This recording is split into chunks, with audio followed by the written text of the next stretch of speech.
18 April 2026।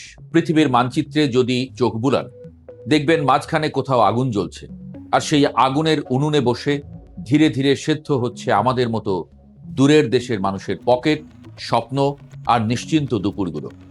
যুদ্ধের খবর শুনতে অনেকেরই এক ধরনের অদ্ভুত রোমাঞ্চ লাগে, আর যদি তা হয় মুসলিম কোনো দেশ, তাহলে তো আর কোনো কথাই নেই, যেন তামিল সিনেমা চলছে। কিন্তু সেই সিনেমার টিকিটের দামটা যে আমাদেরই দিতে হচ্ছে, সেটা বুঝতে বুঝতেই মাসের শেষে হিসাবের খাতাটা কেমন যেন হালকা হয়ে যায়।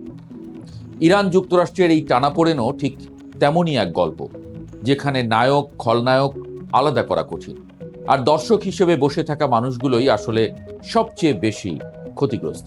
বাংলাদেশের মতো একটি দেশ, যে কিনা ভৌগোলিকভাবে দূরে থেকেও অর্থনীতির সুতোয় বাঁধা, সে এই যুদ্ধের প্রতিটি ঢেউ অনুভব করছে নীরবে। তেলের দাম বাড়ে, আমদানির খরচ বাড়ে, বাজারে চাল ডাল গ্যাসের হিসাব পাল্টে যায়, আর আমরা ভাবি এই যুদ্ধটা তো আমাদের না, তবুও কেন এর বোঝা আমাদের কাঁধে? মধ্যপ্রাচ্য এমন এক জায়গা যেখানে যুদ্ধ মানেই শুধু গোলাগুলি নয়, এর মানে জ্বালানির বাজারে অস্থিরতা, বাণিজ্যের রুটে বাধা, আর বিশ্ব অর্থনীতিতে অদৃশ্য এক ভূমিকম্প। বিশেষ করে হরমুজ প্রণালী, এই সরু জলপথটা যেন পুরো পৃথিবীর অর্থনীতির শ্বাসনালী। একে একবার বন্ধ করে দিলে দূরের দেশের মানুষের চুলায়ও আগুন কম জ্বলে। ইরান যখন কখনো এই প্রণালী খুলে দেয়, আবার কখনো বন্ধের ঘোষণা দেয়, তখন সেটা শুধু সামরিক কৌশল নয়, সেটা আসলে পুরো বিশ্বের সঙ্গে এক ধরনের স্নায়ুযুদ্ধ। এই অবস্থার মধ্যেই যখন শোনা গেল যুক্তরাষ্ট্র ও ইরান আবার আলোচনার টেবিলে বসতে যাচ্ছে, তাও আবার পাকিস্তানের রাজধানী ইসলামাবাদে, তখন যেন একটু স্বস্তির বাতাস বইল। মনে হলো দীর্ঘ অন্ধকারের পর হয়তো একটু আলো দেখা যাচ্ছে। পাকিস্তান এখানে এক অদ্ভুত ভূমিকায়, না পুরোপুরি মিত্র, না পুরোপুরি নিরপেক্ষ, বরং এক ধরনের কূটনৈতিক মধ্যস্থতাকারী, যে দুই পক্ষের মধ্যে বার্তা আদান প্রদান করে যাচ্ছে নিঃশব্দে। শোনা যাচ্ছে আগামী সোমবার দুই দেশের কারিগরি প্রতিনিধি দল আবার বসবে।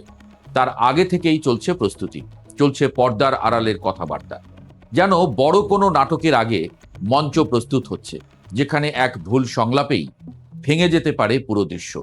তবে আসার কথা হলো, কেউই এখনো দরজা পুরোপুরি বন্ধ করেনি, বরং সবাই বুঝতে পারছে এই যুদ্ধ টেনে নিয়ে যাওয়ার মতো বিলাসিতা আর কারণেই।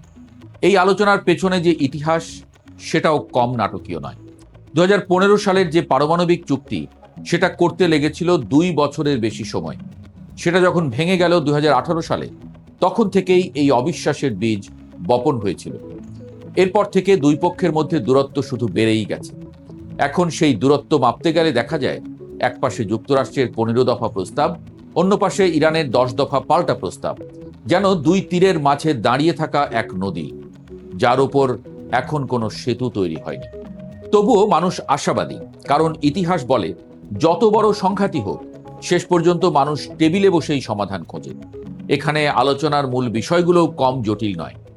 ইরানের ইউরেনিয়াম সমৃদ্ধকরণ, যা তারা নিজেদের অধিকার বলে দাবি করে, সেটাকে সীমার মধ্যে রাখা, আন্তর্জাতিক তত্ত্বাবধানে আনা এবং নিশ্চিত করা যে এটি কখনো অস্ত্রে পরিণত হবে না, এই সব কিছু নিয়েই মূল দ্বন্দ্ব। অন্যদিকে যুক্তরাষ্ট্রের নিষেধাজ্ঞা, যা ইরানের অর্থনীতিকে চেপে ধরেছে, সেটা তুলে নেওয়ার প্রশ্ন সমান গুরুত্বপূর্ণ। ইরান চায় তাদের জব্দ করা সম্পদ মুক্ত হোক, আর যুক্তরাষ্ট্র চায় নিরাপত্তার নিশ্চয়তা। এই দড়ি টানাটানির মাঝখানে দাঁড়িয়ে আছে পুরো বিশ্ব। আরেকটি বড় প্রশ্ন হলো হরমুজ প্রণালী। এই পথ দিয়ে প্রতিদিন যে পরিমাণ তেল ও পণ্য বিশ্ববাজারে যায়, তা থেমে গেলে তার প্রভাব সরাসরি এসে পড়ে বাংলাদেশের মতো দেশের বাজারে।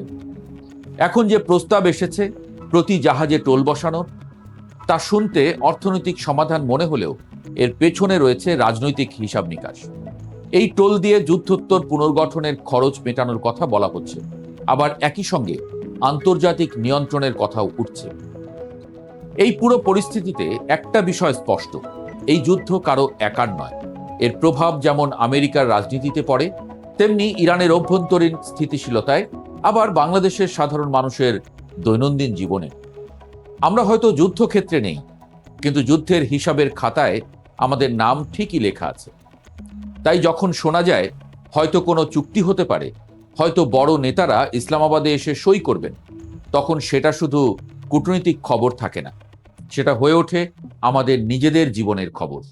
কারণ এই চুক্তি হলে হয়তো তেলের দাম কিছুটা কমবে, তেল সহজলভ্য হবে, বাজার একটু স্থিতিশীল হবে, আর আমরা অন্তত মাসের শেষে হিসাব মেলাতে গিয়ে একটু কম দীর্ঘশ্বাস ফেলব।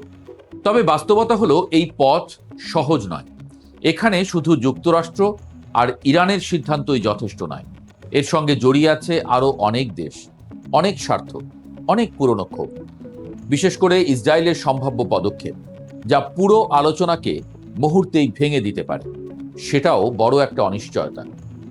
সমাধানের গল্পটা শুনতে গেলে একটু পেছনে তাকাতে হয়। 2018 সালে ডোনাল্ড ট্রাম্প যখন হঠাৎ করে পুরনো চুক্তির দরজা বন্ধ করে দিলেন, তখন যেন দাবার বোর্ডে এক চালেই খেলা এলোমেলো হয়ে গেল। ইরানও তখন আর নিয়মের খাতায় চোখ রাখল না, নিজের মতো করে ইউরেনিয়াম সমৃদ্ধ করতে শুরু করল। আজ সেই হিসাব গিয়ে দাঁড়িয়েছে এমন জায়গায় যেখানে প্রায় 440 কিলোগ্রাম 60% সমৃদ্ধ ইউরেনিয়াম একদিকে আতঙ্ক, অন্যদিকে দর কষাকষি সবচেয়ে বড় হাতিয়ার। এখন প্রশ্ন, এই গিঁট খুলবে কিভাবে? প্রথম কথা, এখানে জেদ দিয়ে কিছু হবে না। যুক্তরাষ্ট্রকে বুঝতে হবে ইরানকে পুরোপুরি থামিয়ে দেওয়া সম্ভব নয়, বরং তাকে নিয়ন্ত্রণের মধ্যে আনা দরকার। মানে ইরান ইউরেনিয়াম সমৃদ্ধ করবে, কিন্তু সেটা হবে খোলা চোখের সামনে, আন্তর্জাতিক তত্ত্বাবধানে, যেন কেউ সন্দেহ না করে।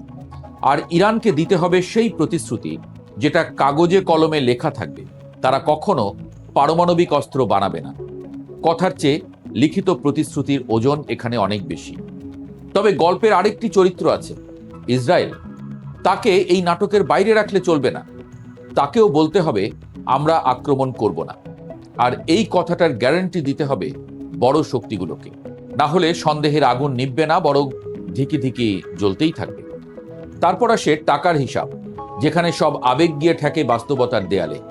ইরান যদি যুদ্ধের ক্ষতিপূরণ চাইতে থাকে, আর যুক্তরাষ্ট্র যদি নিষেধাজ্ঞার শিকল আরো শক্ত করে ধরে রাখে, তাহলে এই সম্পর্ক আর কখনোই নরম হবে না।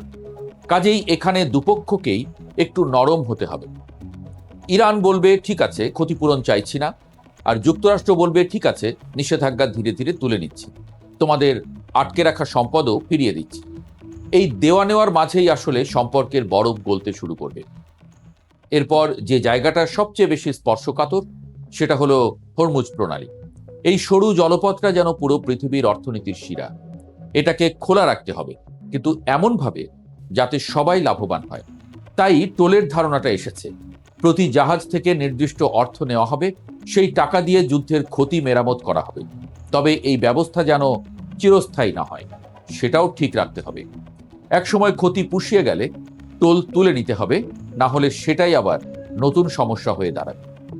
সবশেষে দরকার এক টুকরো বিশ্বাসের কাগজ, একটি আনুষ্ঠানিক অনাক্রমণ চুক্তি, যেখানে যুক্তরাষ্ট্র আর ইরান একসঙ্গে বসে বলবে আমরা আর একে অপরের দিকে অস্ত্র তুলব না। এই চুক্তি শুধু দুই দেশের মধ্যে সীমাবদ্ধ থাকলে চলবে না, আন্তর্জাতিক স্বীকৃতি পেতে হবে, যাতে ভাঙতে গেলেই বিশ্ব চোখ রাঙায়। এমনকি উপসাগরীয় দেশগুলোকেও এই ছাতার নিচে আনা গেলে পুরো অঞ্চলটাই একটু শান্তির নিঃশ্বাস ফেলতে পারবে। তবে এসবই কাগজে কলমে সুন্দর শোনায়, বাস্তবে কাজটা কঠিন, কারণ এখানে শুধু রাজনীতি নয়, অহংকারও কাজ করে। তাই এই সমাধানের জন্য দরকার তিনটি জিনিস: দুপক্ষের সমান ছাড়, সময় নেওয়ার ধৈর্য, আর সবচেয়ে বড় কথা, বাইরে থেকে কোনো নতুন আগুন যেন এসে না লাগে। কারণ একটিমাত্র ভুল পদক্ষেপ, বিশেষ করে হঠাৎ কোনো হামলা, পুরো আলোচনাকে মুহূর্তে ধ্বংস করে দিতে পারে। তাই সমাধান আছে, পথও আছে, শুধু হাঁটার ইচ্ছাটাই সবচেয়ে বড় প্রশ্ন।